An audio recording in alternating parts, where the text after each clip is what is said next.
This program is for educational purposes only. The content is not intended to diagnose, treat, cure, or prevent any diseases, nor is it intended to take the place of your primary care physician. Statements in this program have not been evaluated by the FDA. As an empowered individual, you do have options available. We're honored to continue and share the teachings of the founding father of science of epigenetics, Dr. Joel Wallach.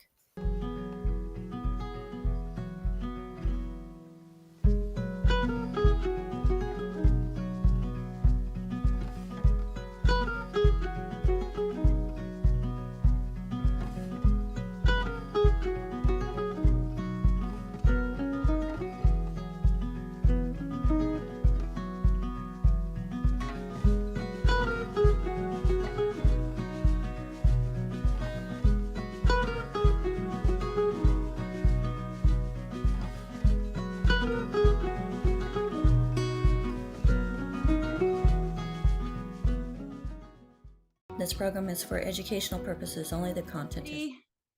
All right. Hello, everybody. Welcome to Daily with Doc and Becca. Go ahead and open up that waiting room and let people in, as yes, we are a live Zoom. And if you would like to join us, make sure you send us an email, zoom@dailywithdoc.com, and we will make sure that you get on the list to be able to join us here live Wednesday, Thursday, Friday from 12 to 1 p.m. Pacific, 1 to 2 Mountain, 2 to 3 Central, 3 to 4 Eastern. And if you're somewhere else, just use your favorite search engine and ask, what time is it in my time zone at 3 p.m. Eastern? So thank you. This program is being sponsored by dailywithdoc.com, where you're going to find more encouraging, empowering information, including the good foods, bad foods list and some of our previous programming on our website. Make sure that you sign up for our email list. And what else? If you were invited by somebody specific, make sure that you get back with them. They are your number one point of contact. They cared enough about you. You really want to make sure you get back with them, tell them thank you, and also share with them what you liked best about what you heard on our program, whether it's today or any day. Also, make sure that you subscribe to our channels, no matter what platform you're on, and follow us. If there's a way to comment, we do have a team that's watching those comments and questions. Make sure that you comment. Right now, tell us where you're joining us from. And if you have any questions along the way, they can bring them into the Zoom and we will get questions answered. If we do not get to your questions, email us questions@dailywithdoc.com. But again, get back with the person that shared this program with you, as they are the one who cared the most about you to make sure you had more knowledge and information about what you can do to help yourself. Now, today I am super honored as we are welcoming back a gem in the health and wellness world. And we're going to be talking more about the brain and how the brain is a social organ. Have you guys ever heard that? A social organ. So Jill brings such clarity. This is Jill Hewlett, everybody. She brings such clarity and compassion to the conversation around the brain, the nervous system, and the way that we're designed to connect. And today she's joining us to talk about the powerful and often overlooked truth that the brain is not meant to function in isolation, but as a social organ. So Jill, thank you so much for joining us, as she is a brain fitness expert. And I absolutely love that. Brain fitness. We think of the whole body except for the brain, yet the brain is one of the most important parts. It tells everything else what to do. Absolutely. Well said. Our brain is the CEO of our life. It's literally the head honcho. It's involved in every thought, feeling, and action, consciously and subconsciously, when we're awake and when we're asleep. So yeah, we need to care for it. We need to understand it, care for it, and have strategies to do so. And of course, in longevity, with food and nutrition, you are covering that basis. And I think in our conversation, we're just going to round out that conversation a little bit more to give people more context and techniques and strategies they can implement for their brain fitness. Well, that's absolutely fantastic. And you are a true believer in nutrition as well. And we're going to hear more about that and what brought you even closer to believing in the importance of nutrition later in the show. But as we're starting today off, why is our brain a social organ? That's a perfect place to start because there's a proverb, an old African proverb actually, that says, on our own, we may be able to go faster, but with each other, we can go farther and accomplish more. So, first of all, looking at our ability to socialize and cooperate and communicate and work together with others, we can see what we can accomplish. We can see that in our homes, in our neighborhoods, in our organizations. We need to work together as a team. The reality is, though, we are here today because we have ancestors who survived, who were able to keep their genes alive to get where we are today, to be here on the planet and to have accomplished and created what we have as a humanity. And when you think about it, people do not have hairy bodies, big claws, or fangs, or bad odor. Well, I guess not always, not typically.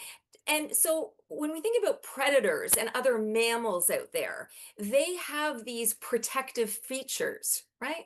But as humans, we don't. We have soft skin, we're not that big. We have teeth that can chomp on food, but not to battle with other mammals. And so we had another, but we had something else that these other species did not have. And that is our ability, our executive functions, our ability to communicate, cooperate, organize, share ideas, come up with goals, problem solve. And it's because of these alliances, it's because of these networks that we have been able to survive and accomplish all that we have. So I think really first and foremost, we need to recognize that, give gratitude for it, and then leverage this really important trait. Well, I agree. I mean, if we weren't social beings, there would be no offspring, right? Exactly. Exactly. Just the bonding feature of caring for our offspring. Absolutely. And we are compelled to do that, right? Because there's beautiful, powerful, happy neurochemistry that gets activated when we connect with others. Namely the dopamine, oxytocin, serotonin, and endorphins. We can talk more about those, but in general, being with others is a source of pleasure and joy. Now, that doesn't mean we're always getting along with each other, and we definitely need time on our own and our own independence and our own autonomy. But in general, when we come together with others, there's a sense of upliftment. But precursor to that even is the fact that, again, our survival depends on it. And the reality is that we're not good at everything.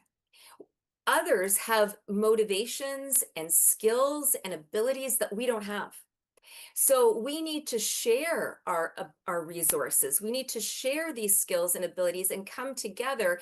So in a way, we're only as strong as our weakest link, but as a group, we exponentially grow in our abilities. And I think sometimes we forget that. I think in today's world too, we tend to be more isolated. We tend to be more on our devices. We tend to not have intergenerational living. Not everyone even reaches out and knows their neighbors. And so we are not using this really important ability and access to resources like perhaps we can.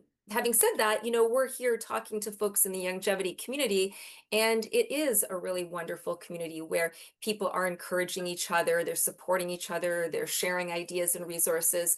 But that's a special thing, and I just think we need to create more of that. Well, I know that I am so thankful for the network that I've created here on the Daily with Doc and Becca show. That includes all of my co-hosts, as they each have special skills and functions that they bring to it. Our special guest, like yourself, where you're bringing more empowering information to get us thinking. And there's some things that you don't, but you don't know until you actually hear it spoken. So I just appreciate all that you're bringing today. So Thank you. let's give like a little bit, what does this look like in our daily life? You touched on it, but what does it look like in our daily life? Well, of course, there's just the regular day occurrences where we engage in conversations, maybe by phone or in person or even online like this. It's really about doing things together. And maybe that's a sport or dancing or walking or hiking, just hanging out and visiting. Of course, socializing also occurs in classrooms and in boardrooms and in community centers, places of worship. So you can think about in your own life, where are you getting that positive impact and influence of community in your own life? And it's very important to see, am I getting enough of it, right? And again, we do need our own time. We need time to unplug and be in our own space and reflect and meditate and just go according to our own pace. But the reality is, research shows that when there's a lack of social interaction with others, we actually have a smaller brain, especially in the area of the prefrontal cortex, the executive function area. And that just goes to show that we are meant to execute actions that are for the greater good, and that others can collaborate on, and that once again we share our skills and resources and ideas. So our brain is, and then it affects our mental health too, of course. So when we are in isolation, we are not activating those happy brain neurochemicals, and instead we're experiencing the stress hormones of cortisol, which of course causes the opposite of that, was the inflammation and depression, and also markers of health issues, really. Immune response. It can lead to, this maybe sounds like a stretch, but the reality is research shows that people who are not living in healthy social community and connection are more susceptible to heart disease, diabetes, forms of dementia, obesity, skin condition. It really, even early demise. So there's actually a really cool research study called the Rosetto effect. And it was done in the mid 20th century, and it's actually done in Pennsylvania there, Becca, so in your neck of the woods. And what's really cool about this is there was this tight-knit Italian community, and they found that they had a much lower rate of heart disease and illness than neighboring communities. And so it's like, what was the difference? And they really attributed it to how these communities work together, how these people supported each other, encouraged each other, they were there for each other. And even though they didn't have other healthy lifestyle habits, because it wasn't that they were smoking less or eating better or supplementing more, this was the main component or the main difference between these communities. And then to even prove it further, with modern day society coming in more, their tight-knit connections started to dwindle, and people became more independent. They weren't as community oriented, and in sync with that lack of community connection was a rise in the health conditions that other neighboring communities were dealing with and susceptible to. So you can look this up online. It's very fascinating, but there's tons of research on the benefit of social connections and interactions being a really significant determining factor in our health and wellness.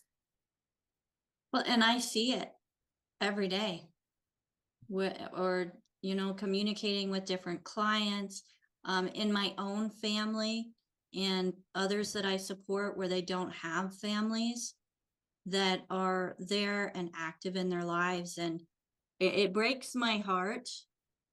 And I know I can only do so much. I have to keep reminding myself of that. But you are absolutely right. When the socialization is limited or gone,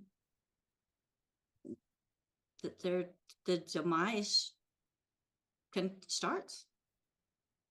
It really does. It really Absolutely. does. And you know, we're meant to communicate with others, right? Because that activates our brain in a very special way. That giving of receiving of information, as our dear friend, pharmacist Ben Fuchs, he likes to say, information informs our brain and puts our brain in formation. So we form our brain as we're learning, as we're developing connections. And when we are speaking with others, it really requires us to be alert. It requires us to think about what they said, comprehend it, respond accordingly, especially if you're debating someone. And healthy debate is a really good thing to have, especially if you're teaching something, right? So you need to be prepared. You need to know your stuff. Even just having a real intimate, sensitive conversation. All of these things are skills that are required. And so we need to get off our devices and not just be texting or scrolling and having these really important and meaningful conversations. There's a term called interbrain synchrony. And that's when, and you and I are having this right now, Becca, even though we're at a distance from each other, our brain waves are synchronizing. And because we are in this conversation where we're sharing ideas, we're going back and forth, we're adhering to a particular topic. And so that synchrony is really important because this neurological dialogue between people uh, uplifts us. Because when people have these conversations where they feel like they learned something or they had an aha moment or they just felt like they felt understood, it's like they have this feeling of, wow, we're really on the same wavelength. Well, you literally are. You're on the same brain wavelength. And that, again, gives us a boost. And in our day-to-day life, we need as many opportunities as possible. We need to implement strategically, be conscientious of this, opportunities to elevate our happy neurochemicals, to reduce our stress and feel better. And this type of engagement, for those who are listening or chiming in on the chat or simply on your phone, just listening into the conversation, it's a good thing. It's benefiting you. Yes, it is. Absolutely. Absolutely. So let's talk more about how the community plays a role in our lives. Well, it's interesting because community can be small and it can be big. And we can look at just a small family of just, even 2 or 3 people to the community in our neighborhood. And maybe we get together for social gatherings, street fairs, just barbecues, picnics. Then again, of course, when we start to play actual team sports together or do activities that are more organized, those have health benefits. And you can see in each one, or your workplace for that matter. Maybe you work in a smaller retail store or a big organization, or independently as a longevity associate. So it plays out differently in all those ways. And I think what I've come to notice for myself, and according to the research, is we need variety. We need to have just being with the same people in the same environment over and over again. Yes, builds certain neural pathways, but as you know from what my talk a couple weeks ago, what we do over and over again, we not only get the same results, we are ingraining neural pathways in a similar or repetitive manner. So what we need to do is get some diversity, change it up. Recently, I took up ballroom dancing. I was encouraged to because my daughter started taking classes at a nearby studio.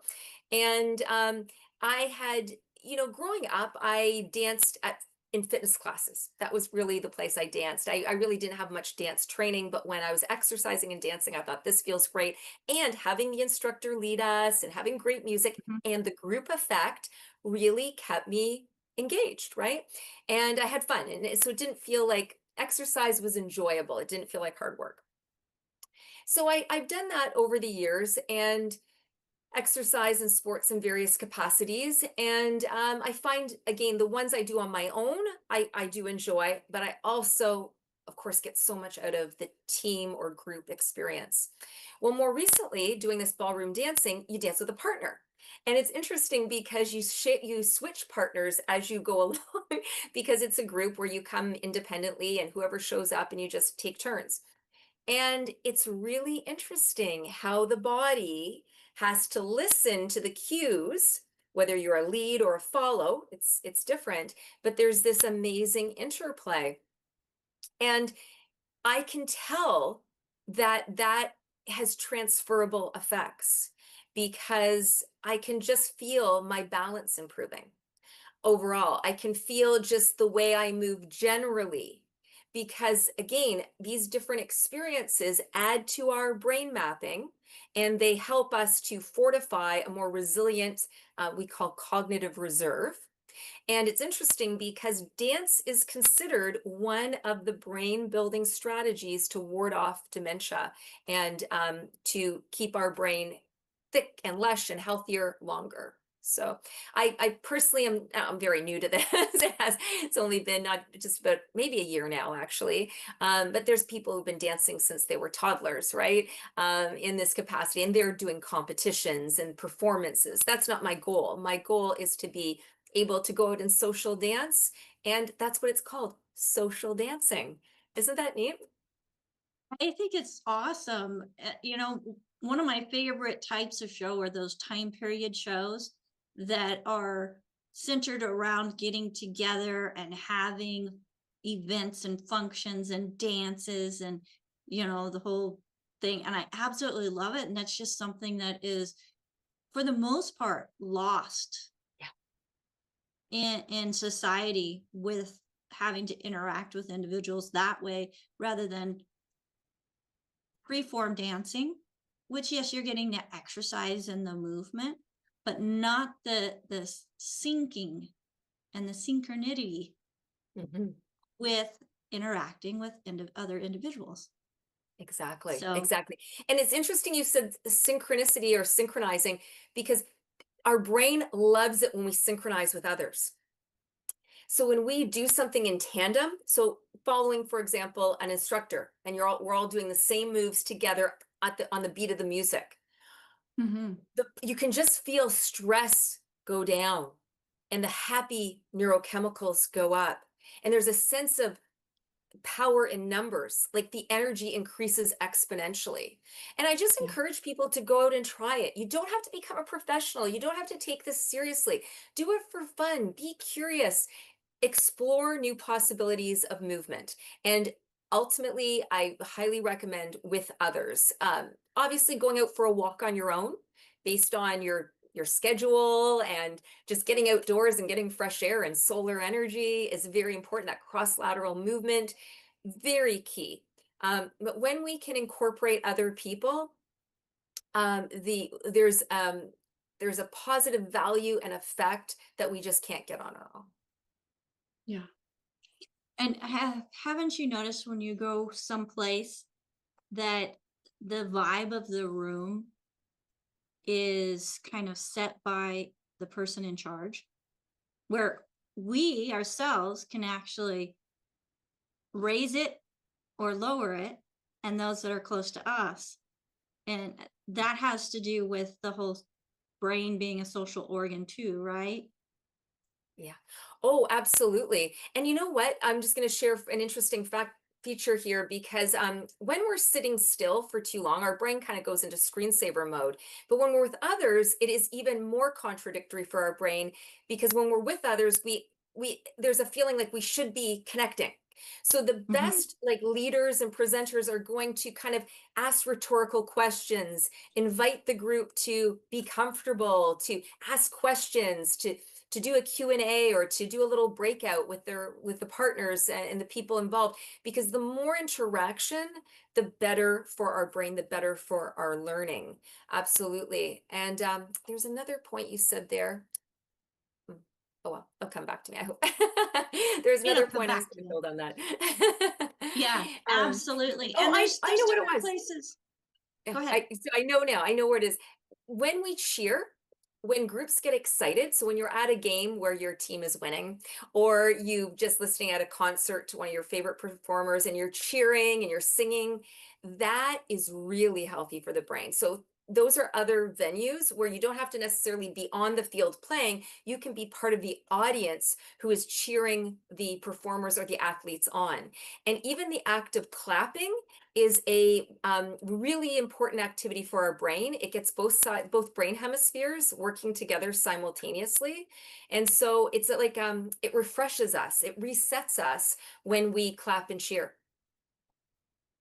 That's awesome. So even going to church and Yes. where they Oh, have, the singing part and the praise and worship part of the service, yes. you're doing that interacting and speaking out as one with the singing, which falls right into this as well, being a place that your brain can have some social connections, and then everybody listening as one. That's another place too.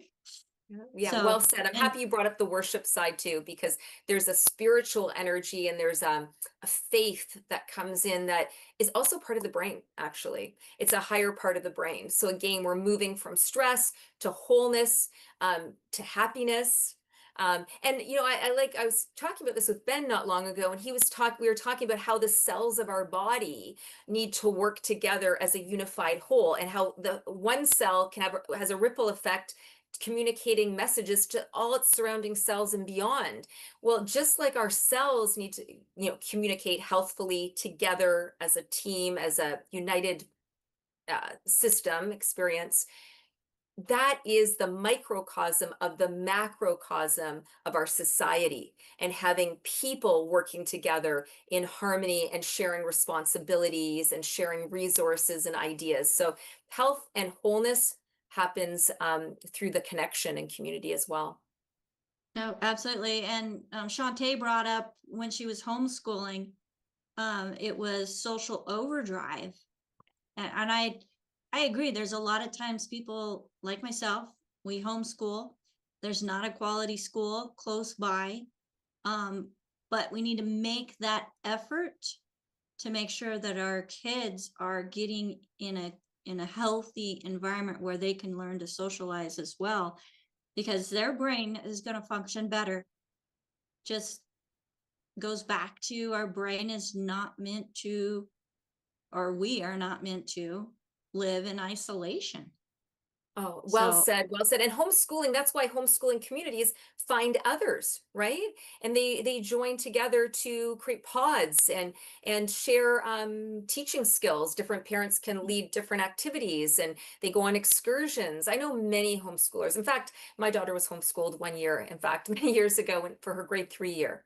And we did a variety of things. We did a lot at the library. I helped and did what I could. Her grandmother got involved. We actually, for a segment of time, hired a retired grade 3 teacher because we wanted to make sure we were on track with the curriculum, because it was kind of a special circumstance that year turned out like that. And so I hadn't been planning on homeschooling months or years prior. It was more of a surprise. This is what we're going to do this year. And another thing is she joined volunteered at a local farm, and horses became her community. And she really got involved with the farmers, the people who ran the farm there, who tended to the animals, and she learned from them. And then she also felt very connected with the personalities of the horses because she really got to know them. So this is with people, but also with our animals, with our pets. We can see that socialization. oh, absolutely. Absolutely. I'm so thankful my son has his dogs that he can interact with. And we had a tutor for a number of years where they would get on Zoom and they would talk, and she'd give him challenges and they would have fun, not just, here's your assignment, do it type thing. So Yeah. Okay, folks, if you're not getting anything out of this show today, it's okay, because I'm getting a lot. So I know somebody else is as well. and then Olga brings up the whole where the Bible talks a lot about meditation between you and your Lord, your God, where there's that connection as well. So I just want to take this moment, because I know there was a special time in your life where there were some great concerns with your mom, where you found this community and family and made the connection that then brought in your skills and knowledge to help us be able to benefit from what you do as well. So share with us your mom's story. Oh, thank you, Becca. You know, this is really a story of community as well, and sharing resources and coming together and learning and growing. So when my mom's 83 now, and I think she's tuning into the show because she really enjoys these programs and is always learning. That being 83 now, and considered a super ager, meaning she's living independently and very healthfully at her age, and she's very involved in her community, at her church, with her friends, education groups. I mean, it's a beautiful thing. And she's a tough act to follow because she's very active and very involved. So that wouldn't be the case, though, if it wasn't for over 25 years prior, in her mid to late 50s, when she was dealing with health concerns and decline, had the solution and community that we're now part of, had it not come into our lives. And so what that looked like, I'll first explain what she started noticing. She just wasn't feeling that great. Her energy was low. She was snacking more. She was gaining weight. Her hair was starting to change, and skin. She was getting age spots, and her hair was coming in gray more quickly. She started getting teeth issues. So she'd go to the dentist, and they were like, "You need to see the periodontist. Your gums are receding. Your teeth are, I guess, declining. I don't know. They just weren't as strong. They weren't as fortified." And they basically were just going to have to give you more dental care. She had issues with pain. That was the big issue too, because it would keep her up at night, which would affect her sleep, which would affect her mood and her energy the next day. In fact, even during the days when she was working, sometimes she'd have to take a break because she was in significant discomfort. So all of these things were going on. And she started to think, I need to go to see the doctor. There's nothing that was actually debilitating, but overall, she could see that her health was going downhill. Now, of course, we understand today those are the early warning signs, and you pay attention to the early warning signs. You don't ignore them. So thankfully, she did know enough to that she needed to look into this and see what was going on. So she went to the family doctor and explained what was happening. And basically, the best he could do was say that that's just the natural aging process. And based on her age, she was going to be 60 in a few years. There was really nothing that could be done. She just needed to kind of accept it. But he wrote out a prescription for painkillers because he said the pain she was experiencing was the early stages of rheumatoid arthritis. And that, again, nothing could be done. So here's a prescription to mask the pain.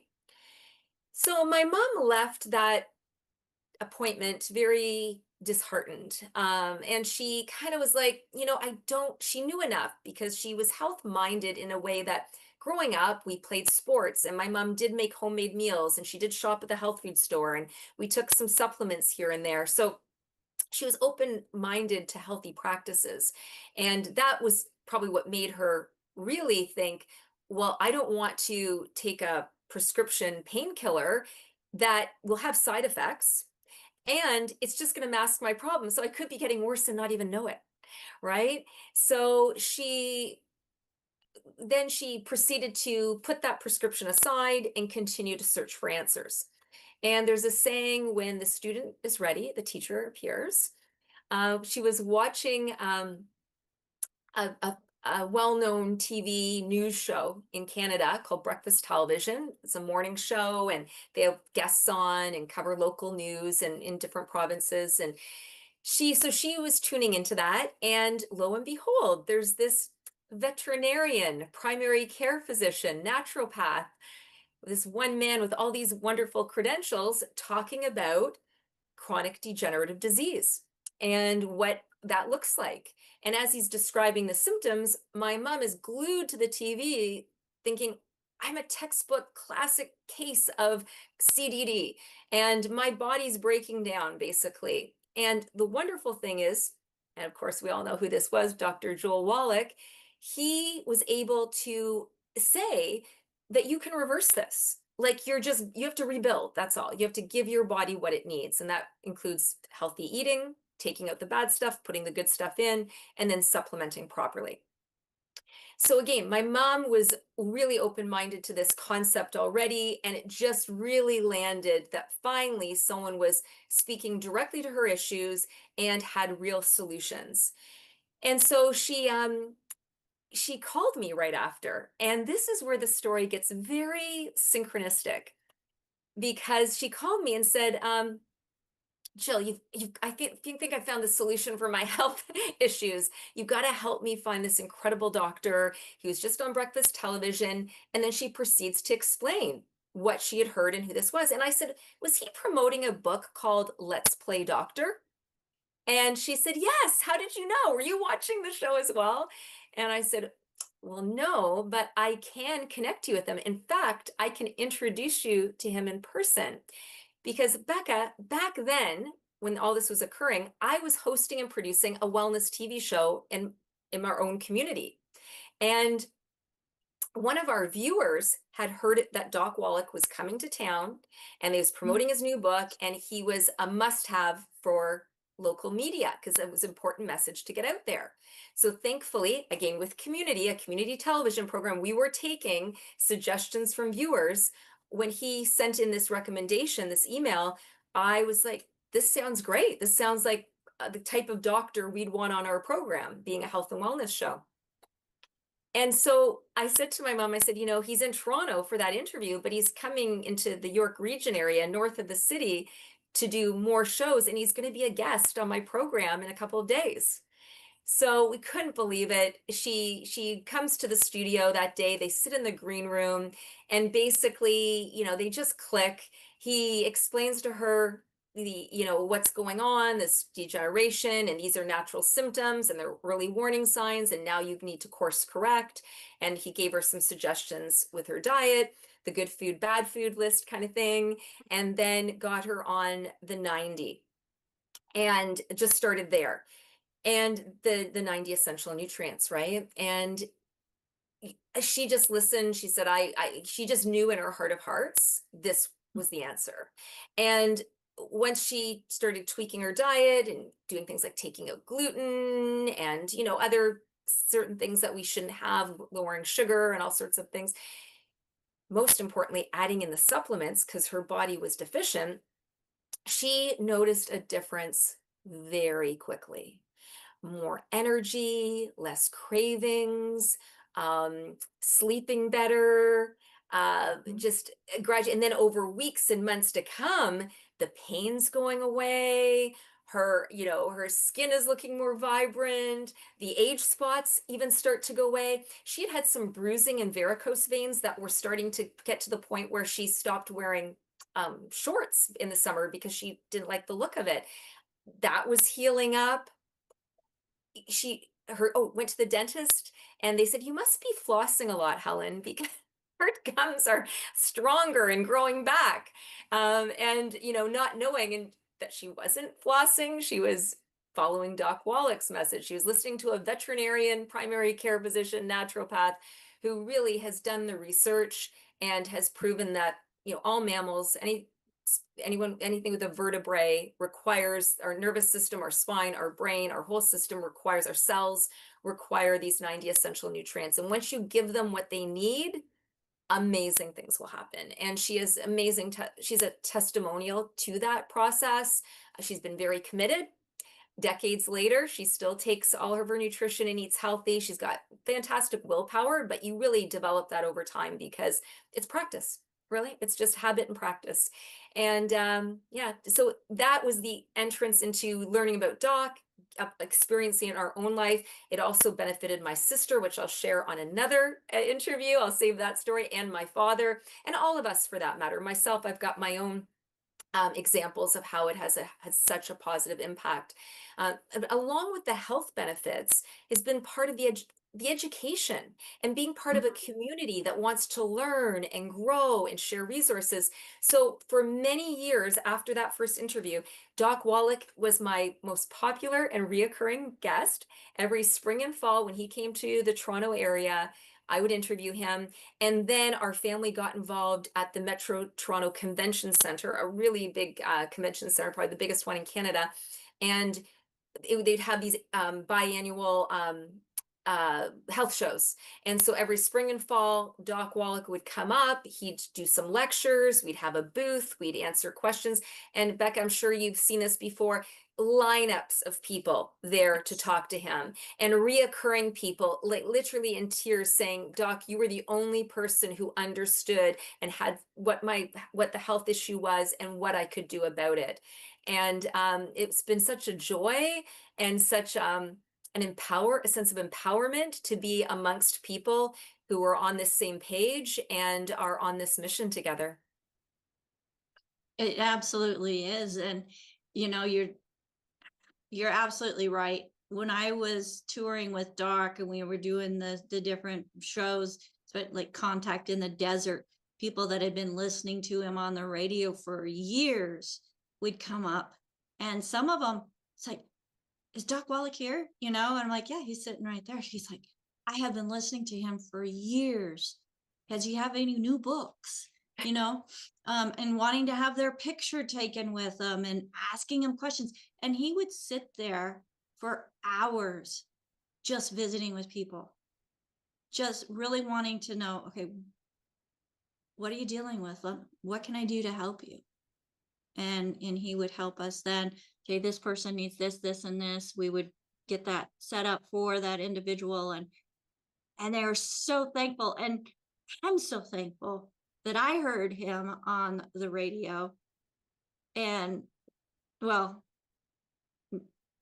my ex-husband heard him on the radio, told me about it, and I was able to benefit from it. So I can't have any, you know, malice for my ex-husband, because it has brought me to where I am now. And being able just to share this message like you is an honor, because it really does meet people where they're at. And when you're nutritionally deficient, your body is a sponge when you give it what it wants. Just soak it up. Yeah, absolutely. It's our cells are waiting to be fed properly. And to starve our cells is sad. It's like working against health, working against our life force, working against our healthy active aging potential. I mean, but a lot of people don't know. And you're right, Doc Wallach is dedicated to educating, and he's written so many books and hundreds of scientific research papers, and you know, his bestsellers. And then of course with his wife Milan, with her expertise in health, I mean, they cover so much ground, and it's not a surprise he's been nominated for a Nobel Prize, and that his work is in the Smithsonian Library, and you know that people to this day you know, talk about him, rave about him, and have health testimonials because of him. Yeah. And also because of his work on selenium, getting the Klaus Schwartz Award for that. And Dr. Milan, she's just she's quiet, and you can just look in her eyes and see her intelligence. And whenever she speaks, it's just brilliance coming out. I loved the years that I was able to spend with both of them. And both of them folks are still alive, still thriving. So I get that all the time. Where's Doc? What happened to Doc? Well, he was on the road for decades, like close to 40 years. I think he's earned a break. No kidding. Absolutely. Absolutely. Yeah, absolutely. And his message, his legacy is so big and so powerful and being carried on by so many people. I think he can be content in the fact that the ripples are continuing and they're getting stronger because we're in a world that needs this more than ever. And then you've got Yeah. wonderful people like, pharmacist Ben Fuchs, a dear friend of all of ours, and an educator and mentor for us. I mean, he comes in and teaches the biochemistry. People are Yeah. becoming smarter and more savvy and sharing information, and it's through communities. And I'm noticing such a rise in health and wellness clinics in Canada, and people who are switching over from the regular allopathic conventional medical system to working in a community oriented fashion in these clinics, and that there's more holistic practices. Speaking of my TV show, I'll just add this in. Another really popular guest someone who is well known that I interviewed at one of the health shows was Dr. Patch Adams.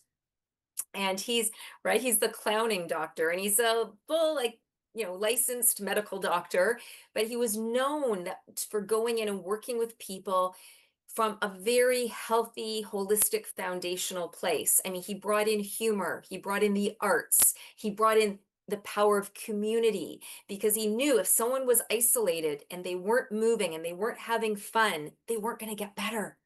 So, he's another example of a doctor who understood just a different approach, a different lens. But again, this is about a holistic approach that has success rates, because we are whole systems. We can't fractionate or isolate certain organs to get better. We can't do that in our lifestyle either. That's right. So, Dr. Patch Adams. So he was actually Hunter Doherty Patch Adams. I'd go by Patch Adams too, just to shorten it up. But he's the founder of the Gesundheit Institute, if I remember right. That's right. So, Yeah. yeah. And as you mentioned allopathic, that reminded me of something that you had said earlier, where people would go to the doctor. Your mom went to the doctor. She was having these pains. They gave her a painkiller to mask the symptoms, not realizing that it's not stopping the damage. Exactly. And folks, depending on the pharmaceutical that you're on, not only is it not stopping the damage, but what other damage could it be happening? Because our body is not a chemical. We're not made, and there's kind of a fine line between, you've got the whole periodic table, and with them being, minerals and chemicals and blah, blah, blah. I can't believe I just said that. But we're nutrient based, not artificial based, natural beings. Yeah. Yes. So why would we poison our body? So well said. And with all these synthetic ingredients and toxins and excitotoxins and man-made things, when we need to get back to nature, like you said, the periodic table and just the plant-derived minerals. They're from a prehistoric mine, sourced right from the earth, already pre-digested. Our cells know what to do with them, and it's just about providing it. Yep, absolutely. Now, AJ has a question. He says, not to be a Daryl Downer, but can coming in contact with some people drain your brain? Well, you know what's interesting you say that, because, and I've got a couple activities I'd like to share with you to support that community connection. But it made me think of the whole idea of trees, because trees, so resources are important for life. And so trees actually compete for resources, space within the soil, nutrients, water. And at the same time, it's been shown, I can't remember the name of the book. Someone might know it and they can share it in the chat. I think it's the something, the life of trees, the mysterious life of trees, anyway, it's about the life of trees, and it's the science behind it. And it's been shown that trees are part of communities. And we talk about the World Wide Web. Well, this is referred to the wood wide web and of trees that are made of wood. And basically, they also exchange nutrients. They also share water. They also give warning signals to other trees, the hidden life of trees. Yes, that's right. Or the secret life of trees. Thank you. They warn other trees about pests and drought, and they actually nurture the kin much in this complex forest community. So my point being here is it's normal to be competitive. Resources can be scarce. It's typical for humans to get activated with their cortisol and stress. And when we're in a stress response, we're not thinking win-win, we're thinking win-lose or lose-lose. And so it's going to happen. And just certain people get along more easily than others. They're more readily on the same wavelength than others. But overall, if we know that, you know, we have to manage that. We need time on our own. We need to refill our own well. We need our own, you know, time to unplug and just be in our own energy, in our own space. And then we need to balance that with community. And when we are with others, it's going to be, don't judge it, accept it, that certain people you're just going to jive with more than others. And it's going to be a natural thing. And don't judge yourself or be hard on yourself if that's the case. I've found that when certain people kind of irk me, I look closer into what's that about? Like, what am I afraid of? Or what is that trigger? Or how can I be the change in this situation? Or how can I just be more patient? Or maybe set a boundary, right? So we have to manage things effectively. And the reality is, if we are dehydrated, if we're nutritionally deficient, if we haven't slept enough, if we haven't had enough exercise or solar power, then when we come to our relationships, we're not going to be the change we want to see. We're not going to be those healthy, positive leaders with others or co-creators with others. So as much as community affects our health, our state of health affects what we can bring to community and relationships. So that's kind of an indirect answer, AJ, but I kind of talked about it from a circular perspective, but I hope that landed, because I think that we can't put the expectations on ourselves that we'll always get along and community will be perfect. And any discord is really an opportunity to learn and overcome that. Like to be more creative, to be more innovative, to problem solve more effectively, to make new choices, to shift in our own state, to be maybe more patient or positive. And some days we get more education on that than others. It's normal, folks. We just learn to be the best self of our own self that we possibly can.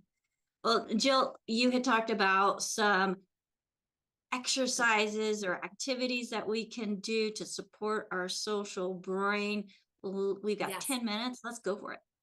Okay, great. So speaking of trees, I'm going to take us through a tree embodiment activity.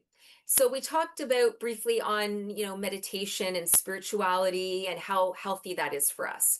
And when we take care of ourselves, when we fill our own well, we have more to bring to others and to our communities. And so there are some people probably who are listening in who like meditating and do it daily, and that's great. If you want to add this to your repertoire, please do. For those who want to meditate but are confused on how to do it or just never kind of feel comfortable sitting still, this is for you. And the benefits of doing an activity like this I'm going to take you through is to bring your system into a more calm, clear, coherent state so that you can then carry that balanced and positive energy into the world with whoever you meet, or your friends and family, or your clients or potential longevity clients and customers. But again, it's about being the change. And so starting with ourselves, what we can do is this quick, it's going to take us about a minute or two. Okay, what you're going to do is just sit comfortably in your chair and bring your feet flat to the ground. And if you're on a chair that your feet can't fully touch, then scoot forward a bit on the chair. Keep yourself safe so you're not going to topple over here, but a bit more forward so your feet are on the ground and you're feeling supported. There's a saying in brain fitness, the more stable, the more able. The more stable our body is, the more able our brain is. So you're just going to sit at the edge of your chair, you're going to have your feet to the ground, and then just notice your posture. Just sitting more upright, shoulders down and back, chest open. You want to make space for easy breathing. Not to force anything, just a constant invitation to come back into better posture, lengthening a bit. So there's lots of room for flow. Just like in a tree, we've got the xylem and phloem. We've got in our own system, we need the neurochemicals, the cerebral spinal fluid, everything to be able to flow properly. And so what you're going to do is you're seated here, now you're going to start to put your attention on your breathing. And you can imagine your breath coming up through your body, right up through your roots, maybe that are connecting your feet to the ground, right up through your legs, your lower body, your core, up through your head, and even bring up your arms on either side as branches. And we'll do this a few times just for some deep breaths and making more space. So you're going to breathe in and then exhale and bring the arms down. And we just do this gentle movement. This movement helps support the brain in its ability to calm and get present, actually, because it's hard for the brain to just sit still, especially if we've been very busy or stressed. It's hard to then just to sit still and meditate. So now you're doing that again. Breathe in, breathing up that wonderful, refueling that oxygen up through your whole system, up through your arms, out in all directions, up through your head. And exhale again. And then this last one, this one more time, we're going to breathe it up again, maybe a deeper breath, bigger breath in, bring it right up. Open those arms and then lift your head like you're lifting it to the sunlight. Imagine a nice bright beam of sunshine on you. And smile. And then exhale. Wonderful, wonderful. Now you're just going to hold this here with your palms upright, either on your lap or on your desk, wherever it's comfortable for you. And take some more deep breaths.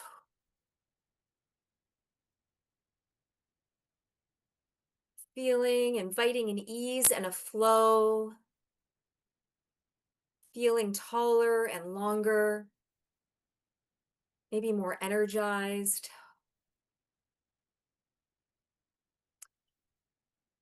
And then to complete that activity, we're going to come right into the center of our system in front of our heart, and we're going to rub our hands together,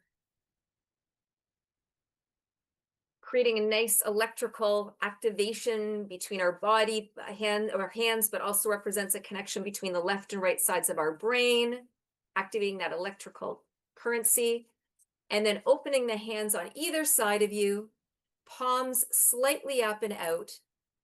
And just imagine as you're breathing here in this heart space, knowing that our heart is an electrical unit as well, and it's much even more powerful than our brain in its strength and its the distance that it conveys messages. And so just take a moment and imagine you're sending out heart waves, heart energy to your friends and family, to the community around you, to people in need,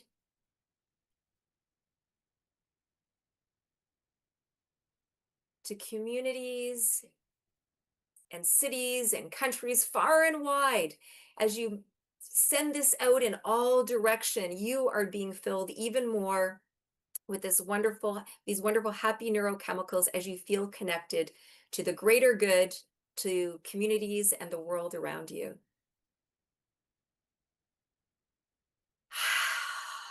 And then in your own time, I invite you to bring your hands gradually back together. It's not a race. Take your own time. They will naturally find each other until your hands and your fingertips connect right in front of your heart. Holding them there, just in front of you, lightly touching. And this last piece of this embodied tree meditation is to give gratitude. And whatever that is for you, for showing up today, for learning something new, for being part of this community, whatever it is, just taking a moment to give gratitude.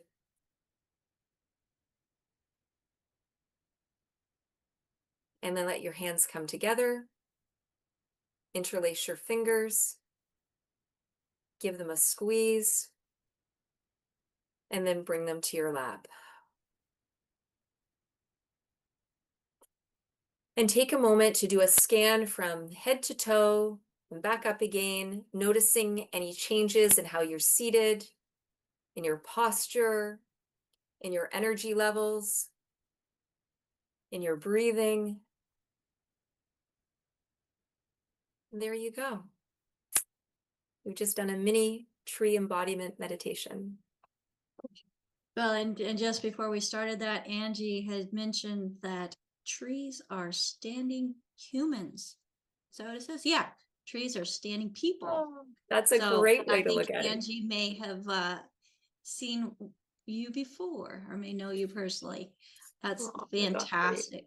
Well, thank you so much, Jill, for all of the information that you brought and for sharing your mom's testimony and how you found this community.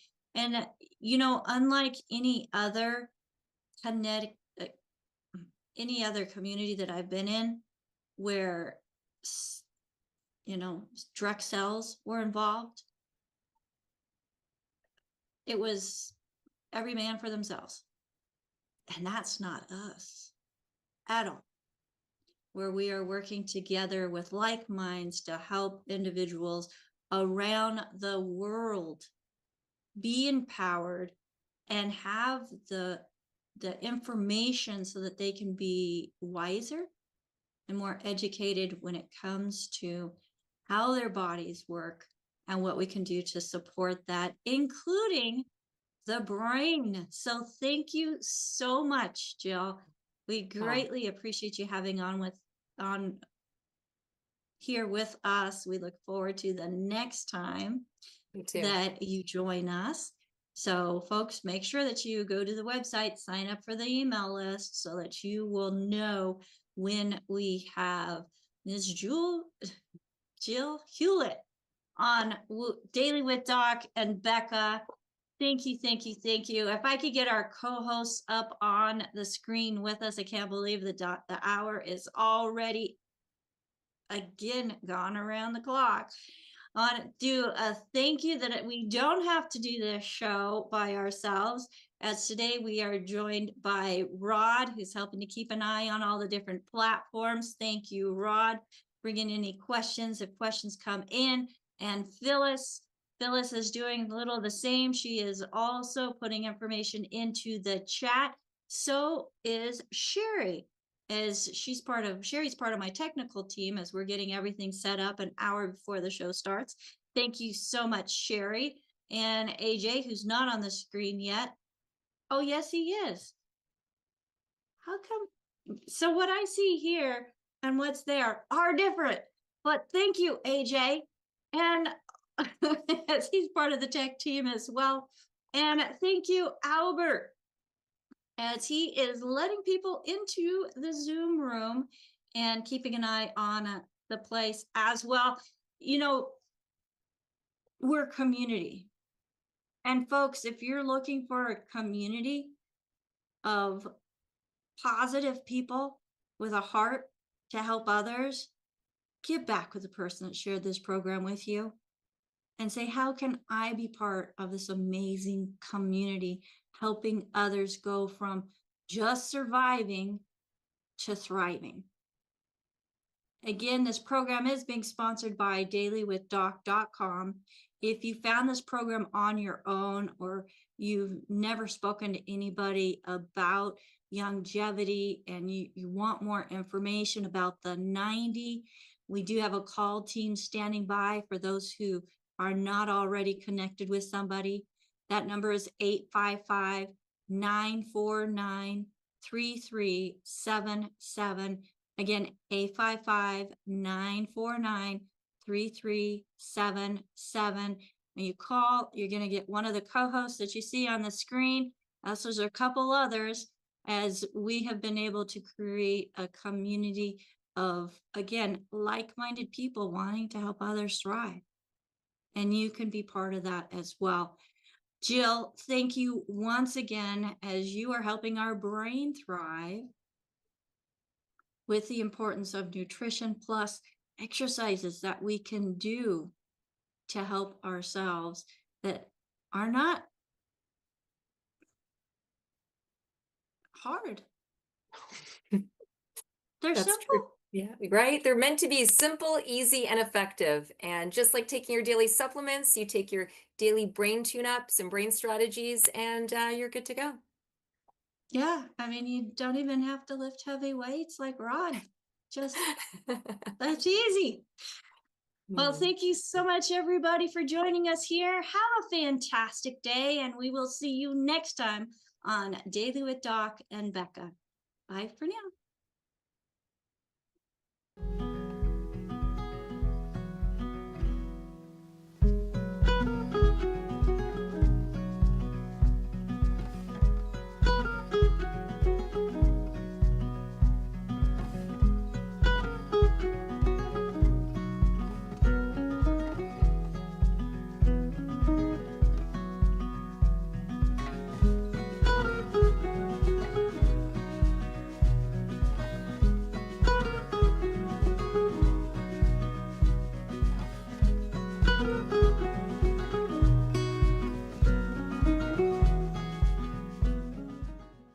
This program is for educational purposes only. The content is not intended to diagnose, treat, cure, or prevent any diseases, nor is it intended to take the place of your primary care physician. Statements in this program have not been evaluated by the FDA. As an empowered individual, you do have options available. We're honored to continue and share the teachings of the founding father of science of epigenetics, Dr. Joel Wallach.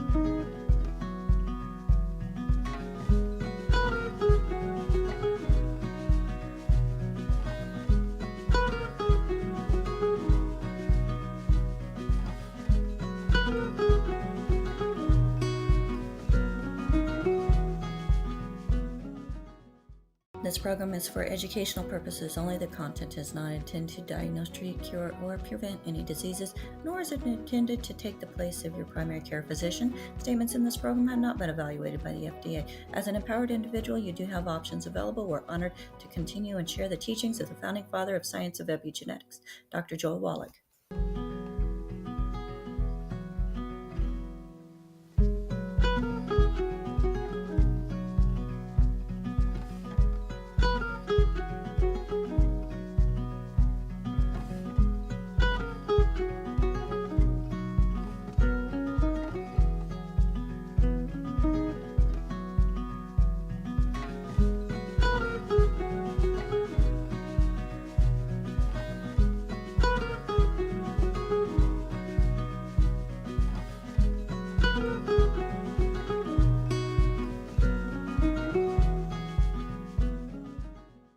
This program is for educational purposes only. The content is not intended to diagnose, treat, cure, or prevent any diseases, nor is it intended to take the place of your primary care